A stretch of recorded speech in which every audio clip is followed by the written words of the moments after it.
നോഹ ബലി അർപ്പിക്കുന്നു. നോഹ കർത്താവിന് ഒരു ബലിപീഠം നിർമ്മിച്ചു. ശുദ്ധിയുള്ള എല്ലാ മൃഗങ്ങളിലും പക്ഷികളിലും നിന്ന് അവൻ അവിടത്തേക്ക് ഒരു ദഹനബലി അർപ്പിച്ചു. ആ ഹൃദ്യമായ ഗന്ധം ആസ്വദിച്ചപ്പോൾ കർത്താവ് പ്രസാദിച്ചരുളി, മനുഷ്യൻ കാരണം ഭൂമിയെ ഇനി ഒരിക്കലും ഞാൻ ശപിക്കുകയില്ല. എന്തെന്നാൽ തുടക്കം മുതലേ അവൻ്റെ അന്തരംഗം തിന്മയിലേക്ക് ചാഞ്ഞിരിക്കുകയാണ്. ഇപ്പോൾ ചെയ്തതുപോലെ ജീവജാലങ്ങളെയെല്ലാം ഇനി ഒരിക്കലും ഞാൻ നശിപ്പിക്കുകയില്ല.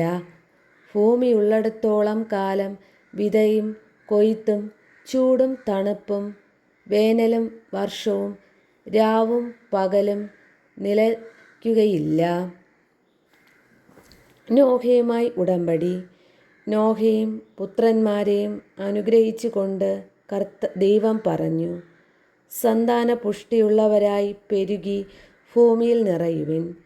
സകല ജീവികൾക്കും ഭൂമിയിലെ മൃഗങ്ങൾക്കും ആകാശത്തിലെ പക്ഷികൾക്കും മണ്ണിലെ ഇഴജന്തുക്കൾക്കും വെള്ളത്തിലെ മത്സ്യങ്ങൾക്കും നിങ്ങളെ ഭയമായിരിക്കും.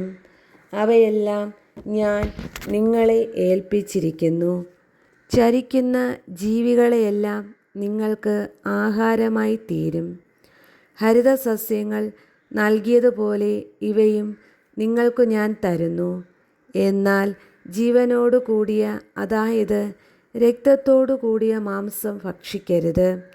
ജീവരക്തത്തിന് മനുഷ്യനോടും മൃഗത്തോടും ഞാൻ കണക്ക് ചോദിക്കും. ഓരോരുത്തനോടും സഹോദരൻ്റെ ജീവന് ഞാൻ കണക്ക് ചോദിക്കും. മനുഷ്യരക്തം ചൊരിയുന്നവൻ്റെ രക്തം മനുഷ്യൻ തന്നെ ചൊരിയും. കാരണം എൻ്റെ ഛായയിലാണ് ഞാൻ മനുഷ്യനെ സൃഷ്ടിച്ചത്. സന്താന പുഷ്ടിയുള്ളവരായി പെരുകി ഭൂമിയിൽ നിറയുവിൻ. നോഹയോടും പുത്രന്മാരോടും ദൈവം വീണ്ടും അരുൾ ചെയ്തു, നിങ്ങളോട് നിങ്ങളുടെ സന്തതികളോടും ഞാനിതാ ഒരു ഉടമ്പടി ചെയ്യുന്നു. അതോടൊപ്പം നിന്റെ കൂടെ പെട്ടകത്തിൽ നിന്ന് പുറത്തു വന്ന ജീവനുള്ള സകലതിനോടും, പക്ഷികൾ, കന്നുകാലികൾ, കാട്ടുജന്തുക്കൾ എന്നിവയോടും നിങ്ങളുമായുള്ള എൻ്റെ ഉടമ്പടി ഞാൻ ഉറപ്പിക്കുന്നു. ഇനി ഒരിക്കലും വെള്ളപ്പൊക്കം കൊണ്ട് ജീവജാലങ്ങളെയെല്ലാം നശിക്കാൻ ഇടവരുകയില്ല. ഭൂമിയെ നശിപ്പിക്കാൻ ഇനി ഒരു വെള്ളപ്പൊക്കമുണ്ടാവുകയില്ല. ദൈവം തുടർന്നരുൾ ചെയ്തു, എല്ലാ തലമുറകൾക്ക് വേണ്ടി നിങ്ങളും സകല ജീവജാലങ്ങളുമായി ഞാൻ സ്ഥാപിക്കുന്ന എൻ്റെ ഉടമ്പടിയുടെ അടയാളം ഇതാണ്. ഭൂമിയുമായുള്ള ഉടമ്പടിയുടെ അടയാളമായി മേഘങ്ങളിൽ എൻ്റെ വില്ലു ഞാൻ സ്ഥാപിക്കുന്നു. ഞാൻ ഭൂമിക്കുമേലെ മേഘത്തെ അയക്കുമ്പോൾ അതിൽ മഴവില്ല് പ്രത്യക്ഷപ്പെടും. നിങ്ങളും സർവ്വജീവജാലങ്ങളുമായുള്ള എൻ്റെ ഉടമ്പടി ഞാൻ ഓർക്കും. സർവ്വജീവനെയും നശിപ്പിക്കാൻ പോരുന്ന ഒരു ജലപ്രളയം ഇനി ഒരിക്കലും ഉണ്ടാവുകയില്ല.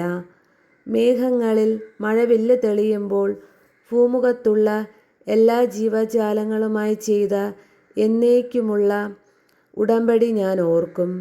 ദൈവം നോഹയോട് അരുൾ ചെയ്തു, ഭൂമുഖത്തുള്ള സകല ജീവികളുമായി ഞാൻ സ്ഥാപിക്കുന്ന ഉടമ്പടിയുടെ അടയാളം ഇതായിരിക്കും. നോഹയുടെ പുത്രന്മാർ. പെട്ടകത്തിൽ നിന്ന് പുറത്തിറങ്ങിയ നോഹയുടെ പുത്രന്മാർ ഷേം, ഹാം, യാഫത്ത് എന്നിവരായിരുന്നു. ഹാമായിരുന്നു കാനാൻ്റെ പിതാവ്. ഇവരാകുന്നു നോഹയുടെ 3 പുത്രന്മാർ. ഇവർ വഴിയാണ് ഭൂമി ജനങ്ങളെക്കൊണ്ട് നിറഞ്ഞത്. നോഹ ഭൂമിയിൽ കൃഷി ചെയ്യാൻ തുടങ്ങി.